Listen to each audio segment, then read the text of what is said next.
உங்ககிட்ட PF account இருக்கா? So இனிமேல் வந்து நீங்க பிஎஃப் பணத்த வந்து எடுக்கிறதுக்கு நீங்க எந்த ஒரு கவர்மெண்ட் ஆஃபீஸ்க்கும், இல்ல நீங்க அப்ளை பண்ணிட்டு ரொம்ப நாள் வெயிட் பண்ணவும் தேவையில்ல. ஸோ கவர்மெண்ட் வந்து புதுசா ஒரு ஸ்கீம் வந்து லான்ச் பண்ணியிருக்காங்க. நீங்க உங்க பிஎஃப் பணத்த வந்து யுபிஐ மூலியமாவே ட்ரான்ஸ்ஃபர் பண்ணிக்கலாம். அப்படி இல்லன்னா நீங்க வந்து பக்கத்துல இருக்க ஏடிஎம் மூலியமாவே எடுத்துக்கலாம்.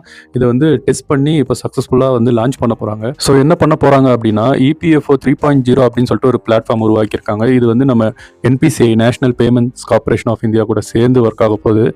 ஸோ இது மூலிமா என்ன பண்ண முடியும்னா, நீங்க ஒரு 75% ஆஃப் உங்க பிஎஃப் பணத்த வந்து நீங்க வந்து யுபிஐ மூலியமாவே ட்ரான்ஸ்ஃபர் பண்ணிக்கலாம். அப்புறம் உங்களுக்கு வந்து இந்த பிஎஃப் அக்கௌண்ட்ட லிங்க் பண்ணி ஏடிஎம் கார்டு குடுத்துருவாங்க.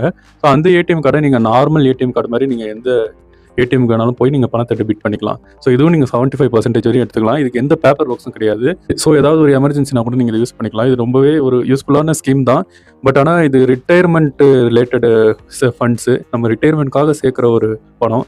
ஸோ அதுலேருந்து நம்ம பணத்த முன்னாடியே எடுக்கிறதுக்கான வாய்ப்பு அதிகமாக இருக்கிறதால நம்ம ரிட்டயர்மெண்ட்டுக்கு என்ன பண்ணுவோன்ற கொஸ்டின் மார்க் இருக்குது. அப்புறம் இதில் எந்த ஸ்கேமும் நடக்காமல் இருக்கணும்.